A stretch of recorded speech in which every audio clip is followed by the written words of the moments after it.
தமிழ்நாட்டிற்கு போதைப் பொருள் அறவே கூடாது.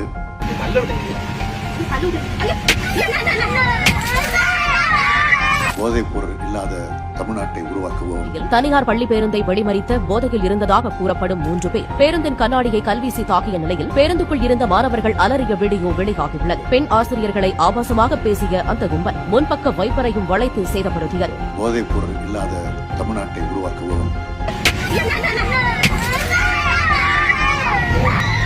Stalin and team, Tamil Nadu is slowly becoming the drug capital of the country. குறைஞ்சிக்கிட்டு வருதுன்னு தான் நான் சொல்றேன்.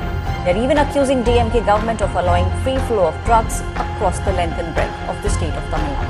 போதைப் பொருட்களின் உற்பத்தி தடுப்பு நடவடிக்கைகளின் மூலம் போதைப் பொருட்களை தமிழ்நாட்டில் வேறறுக்க துணை நிற்பேன்.